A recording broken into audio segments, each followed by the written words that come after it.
तो हेलो दोस्तों, कैसे आप सभी? आशा करता हूँ कि आप बढ़िया होंगे।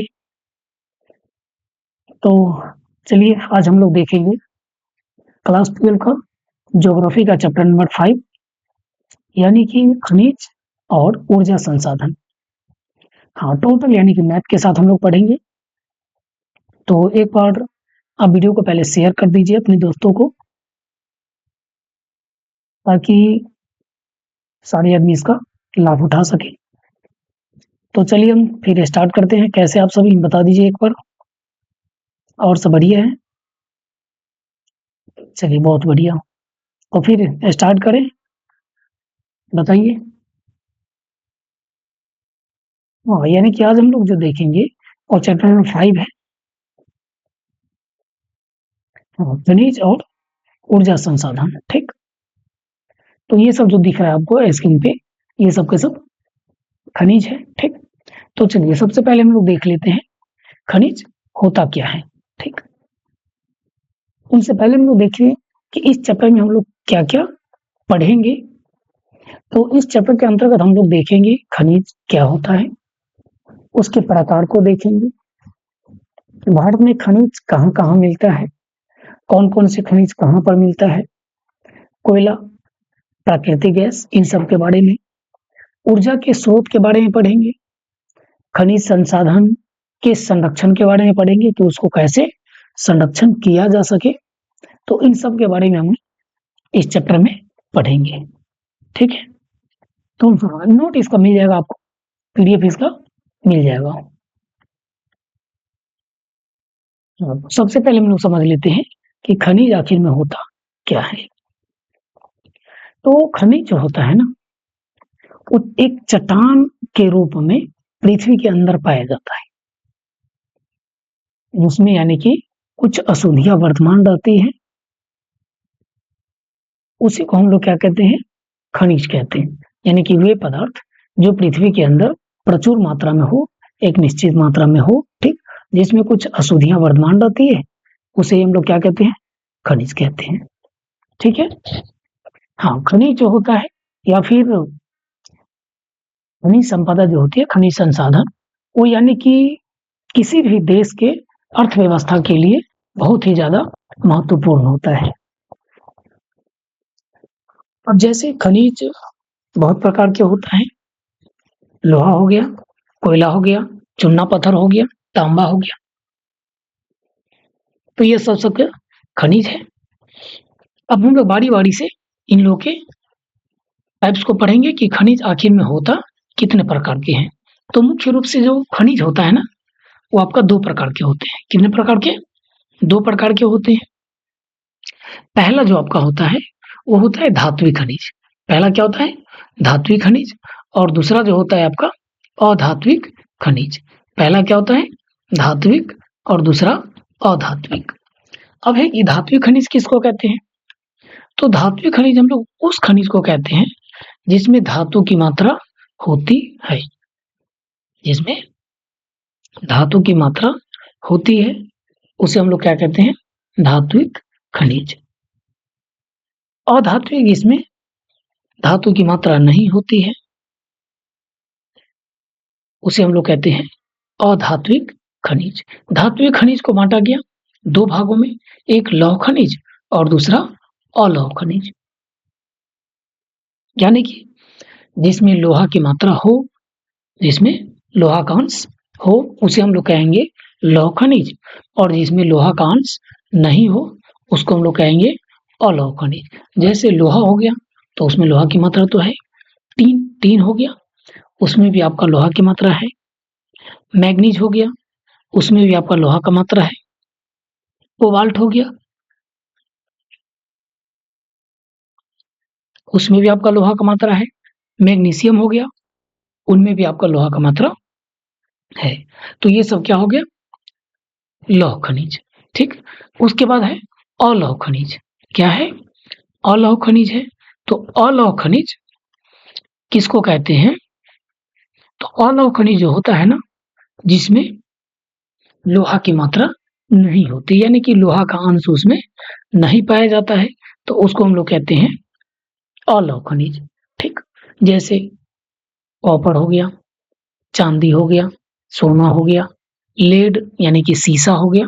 तो इन सबको हम लोग कहते हैं अलौह खनिज। क्या कहते हैं? अलौह खनिज। उसके बाद आगे है अधात्विक खनिज भी। तो ये दो प्रकार के होते हैं, एक ईंधन वाला खनिज और दूसरा अन्य अधात्विक खनिज हो गया। तो अब बारी बारी से हम इनके बारे में पढ़ेंगे। ठीक, लौह खनिज किसको कहते हैं?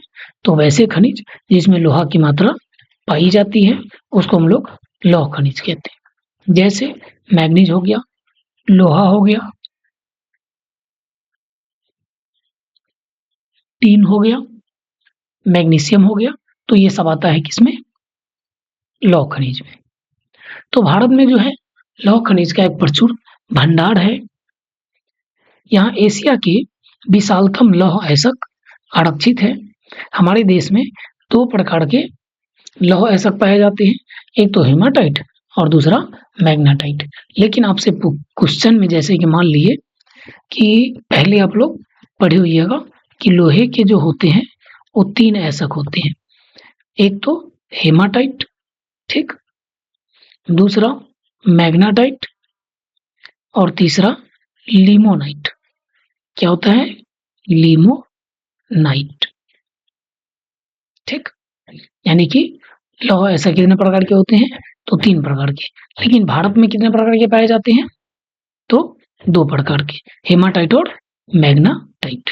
ठीक है, यहां तक समझ में आ गया? चलिए आगे है कि भारत में लौह ऐसा कहां कहां पर मिलता है। भारत में लौह ऐसा कहां कहां पे मिलता है?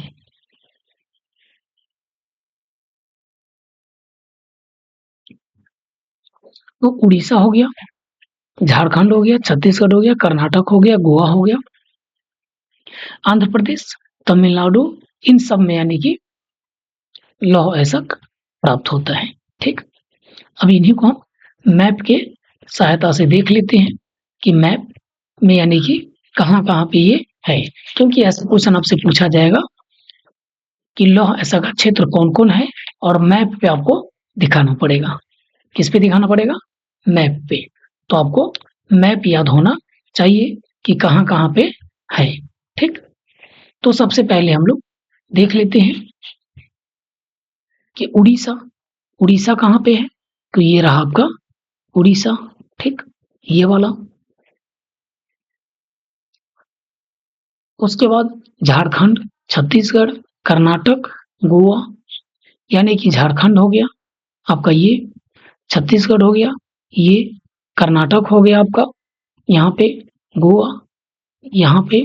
ठीक, तो ये सब आपको ध्यान में रखना है। सबसे पहले तो आपको ये ध्यान में रखना है कि कौन सा राज्य कहाँ पे है। ठीक, कौन सा राज्य कहाँ पे है, ये आपको ध्यान में रखना होगा। उसके बाद पता चलेगा कि हाँ किस राज्य में कौन से खनिज मिलता है। आगे आपको और बताया जाएगा, जैसे कि बॉक्साइट हो गया, बॉक्साइट आपका कहाँ कहाँ मिलता है तो उसके बारे में।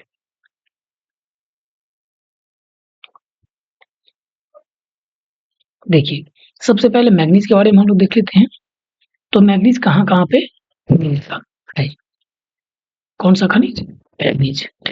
तो मैग्नीज होता है एक लौह अयस्क होता है जो लौह अयस्क के प्रगलन के लिए महत्वपूर्ण होता है। इसका उपयोग मिश्र धातु के निर्माण में किया जाता है। किसमें किया जाता है? मिश्र धातु के निर्माण में। ठीक, तो अब है कि मैग्नीज कहाँ कहाँ पाया जाता है। मैग्नीज जो है कहाँ कहाँ पाया जाता है तो उनको हम लोग देखेंगे। उड़ीसा कहाँ पे पाया जाता है? उड़ीसा में। ठीक, अब उड़ीसा में कहाँ पर? तो उड़ीसा में हो गया जैसे कि आपका मयूरभंज। कहाँ पे? मयूरभंज हो गया। ठीक, तो ये आपका मयूरभंज है। ठीक, उसी प्रकार से और हो गया जैसे कि मध्य प्रदेश। ठीक, मध्य प्रदेश में हो गया। उसके बाद और आपका हो गया झारखंड, ये जो है झारखंड में। उसके बाद मध्य प्रदेश की आपका ये बालाघाट, यहाँ पे बालाघाट में हो गया। ठीक, तो ये सब आपको ध्यान में रखना है कि कौन सा जगह कहाँ पे है। ठीक। जैसे नागपुर हो गया, यहाँ पर देखिए आपका नागपुर, ये नागपुर यहाँ पे है। तो कम से कम 5 यानी कि स्थान आपको मैप पे आना चाहिए दिखाना, ठीक। हाँ, क्योंकि ये 5 नंबर में ही पूछता है, क्वेश्चन आपसे पूछ देगा कि बताइए भारत में मैग्नीज उत्पादन के प्रमुख क्षेत्रों को मैप पर दिखाइए।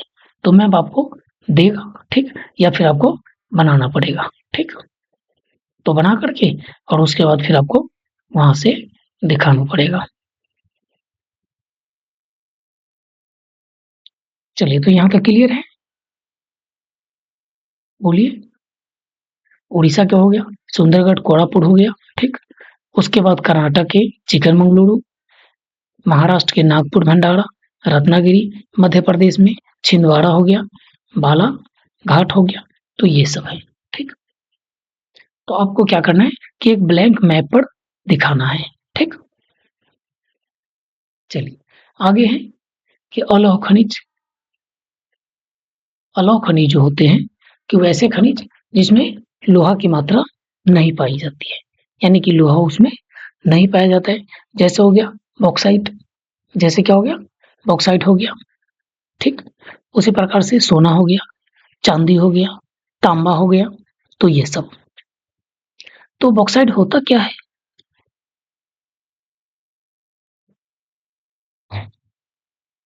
तो बॉक्साइट जो होता है तो एक प्रकार के अलौह ऐसक है। क्या है? अलौह ऐसक, जिसका उपयोग जो किया जाता है वो एल्युमिनियम के निर्माण में किया जाता है। एल्युमिनियम का निर्माण में किया जाता है। यह जो पाया जाता है वो लेटेराइट चट्टानों में पाया जाता है। कहाँ पाया जाता है?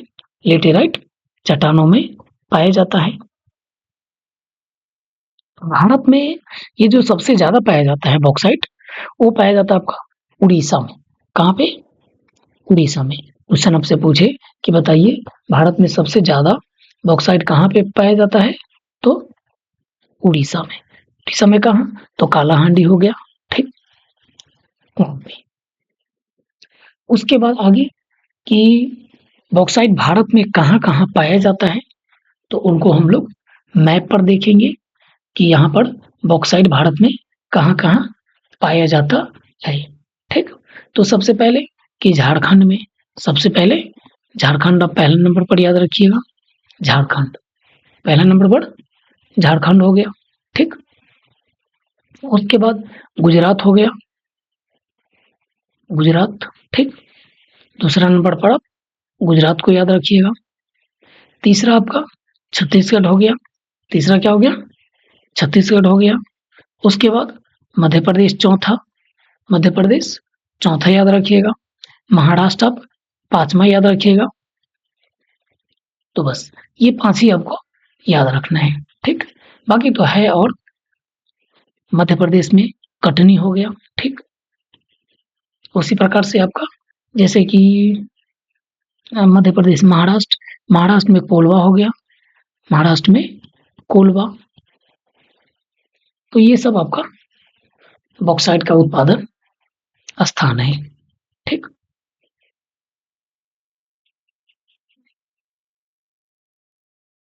भारत में बॉक्साइट का जो उत्पादन है वो यानी कि आपको लोहारडागा गुजरात के जामनगर हो गया, भावनगर हो गया, मध्य प्रदेश के कटनी, जबलपुर, बालाघाट, महाराष्ट्र में कोलवा हो गया, रत्नागिरी हो गया, पुणे हो गया, कोल्हापुर। कोल्हापुर और चीज के लिए प्रसिद्ध है। किसके लिए? तो चप्पल के फैक्ट्री के लिए। किसके लिए? चप्पल के फैक्ट्री के लिए इसको कोल्हापुरी चप्पल बोलते हैं। उसके बाद कर्नाटक, तमिलनाडु, गोवा, इन सब में यानी कि पाया जाता है बॉक्साइट। आगे आपका है कि अधात्विक खनिज में यानी कि चूना पत्थर आता है, डोलोमाइट हो गया, अबड़क हो गया, ये सब। तो अब है कि अबड़क कहाँ कहाँ पाया जाता है, अबड़क होता क्या है? तो अबड़क का जो उपयोग होता है ना, वो विद्युत एवं इलेक्ट्रॉनिक उद्योग में होता है। इसको पतली चादर में बांट दिया जाता है जो काफी सख्त और सुनम्य होता है। अबड़क का जो उत्पादन क्षेत्र है आपका, वो आपका है भारत में आंध्र प्रदेश, राजस्थान, बिहार, झारखंड, ये सब यानी कि फावड़ा का उत्पादन क्षेत्र है। इसके अलावा कर्नाटक में भी मिलता है, तमिलनाडु के कोयम्बटूर में मिलता है, महाराष्ट्र के रत्नागिरी में मिलता है और पश्चिम बंगाल के पुरुलिया जिला में मिलता है। ये सब फावड़ा का उत्पादन क्षेत्र है।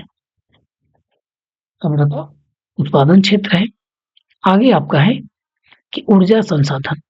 क्या चाहिए? ऊर्जा संसाधन। तो ऊर्जा संसाधन वैसे संसाधन को कहते हैं जिनसे ऊर्जा प्राप्त होती है। जिनसे क्या होती है? ऊर्जा प्राप्त होती है। जैसे कोयला हो गया, पेट्रोल हो गया, प्राकृतिक गैस हो गया। तो ये सब ऊर्जा संसाधन के जो होते हैं दो स्रोत होते हैं, एक तो परंपरागत और दूसरा गैर परंपरागत। यानी कि परंपरागत वो होते हैं जो यानी कि सदियों से मिलता आ रहा है, सदियों से मिलता आ रहा है। गैर परंपरागत वो होते हैं जिसको इंसान अपने मन से बना देते हैं। अब है कि कोयला। तो कोयला जो है महत्वपूर्ण संसाधन में से एक है, ऊर्जा संसाधन में से। इसका जो प्रयोग किया जाता है ताप विद्युत उत्पादन में किया जाता है। किसमें? ताप विद्युत उत्पादन में किया जाता है। लौह अयस्क के प्रगलन में भी, लोहा को गलाने में भी इसका उपयोग किया जाता है। अब है कि कोयला का जो क्षेत्र है वो कौन कौन है? तो कोयला का जो क्षेत्र है वो दो है, एक तो गोंडवाना समूह और दूसरा टर्शियरी। पहला क्या है? गोंडवाना समूह और दूसरा क्या है? टर्शियरी समूह। तो गोंडवाना समूह जो है वो 20 करोड़ वर्ष पुराना है। कितना? 20 करोड़ वर्ष पुराना है। यह क्षेत्र जो है दामोदर घाटी में स्थित झारखंड के जो रानीगंज है, झाड़िया हो गया, बोकारो हो गया, करनपुरा हो गया, मध्य प्रदेश के सिंगरौली हो गया, छत्तीसगढ़ के कोरबा हो गया, उड़ीसा में तलचर तथा रामपुर, महाराष्ट्र में चांदा, वर्धा, तेलंगाना में सिंगरेनी तथा आंध्र प्रदेश में पांडुर। ये सब आता है किसमें? गोंडवाना समूह में। किसमें आता है? गोंडवाना समूह में। तो आपको इतना पहले याद कर लेना है। इतना क्या करना है? याद कर लेना है। फिर उसके बाद हम लोग आगे देखेंगे अगले क्लास में। इससे आगे देखेंगे अगले क्लास में देखेंगे। हाँ, टोटल का आपको नोट बना लेना है। ठीक, टोटल आपको क्या करना है? नोट बना लेना है। हाँ, पीडीएफ तो आपको मिल ही जाएगा। पीडीएफ नहीं होता है तो इसके चैप्टर खत्म होने के बाद हम यानी कि इसका डिस्क्रिप्शन में डाल देंगे। ठीक, या फिर आपको व्हाट्सएप पर ग्रुप में डाल देंगे। तो चलिए फिर रहने देते हैं।